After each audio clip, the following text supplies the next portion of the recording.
بسم اللہ الرحمن الرحیم۔ قربانی کے مسائل کا بیان چل رہا ہے۔ قربانی کا جانور چوری ہونے کی صورت میں دوسرا جانور خریدنے اور ذبح کرنے کا حکم۔ سوال یوں بن سکتا ہے کہ ایک شخص سے کسی نے قربانی کا جانور چرا لیا تو اس نے دوسرا جانور خریدا، ابھی عید کے دن سے پہلے جانور مل گیا، تو اب یہ شخص کیا کرے؟ ان دونوں جانوروں کو ذبح کرے یا ایک کو ذبح کرے؟ تو اس کے اندر تھوڑی سی تفصیل ہے۔ الجواب حامداً و مصلیاً۔ لیکن قربانی کا جانور چوری ہونے یا گم ہونے کی صورت میں جب قربانی کرنے والا دوسرا جانور خریدے اور اس کے بعد وہ پہلا بھی مل جائے تو اس کی دو صورتیں ہیں کہ یہ شخص امیر ہے یا غریب ہے۔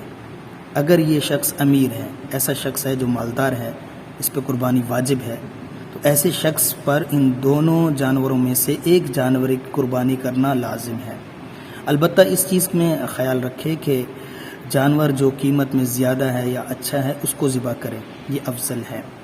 اور اگر اس نے پہلا جانور اچھی قیمت کا لیا تھا اور دوسرا جانور کم قیمت کا لیا ہے اور دوسرا جانور اس نے ذبح کیا ہے، پہلا چھوڑ دیا ہے، تو پہلے اور دوسرے کے درمیان جو قیمت کا تفاوت ہے اس کو صدقہ کرے گا، جو قیمت بنے گی اس کو صدقہ کرے گا۔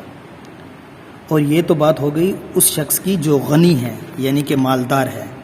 اور اگر وہ شخص مالدار نہیں ہے، یعنی کہ غریب ہے، تو اس پہ ان دونوں جانوروں کی قربانی کرنا لازم ہے۔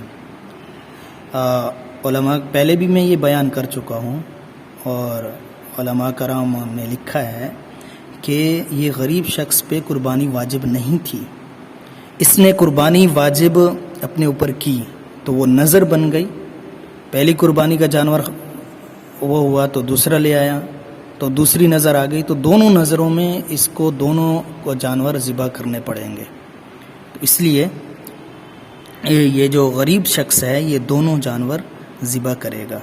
واللہ عالم بالصواب۔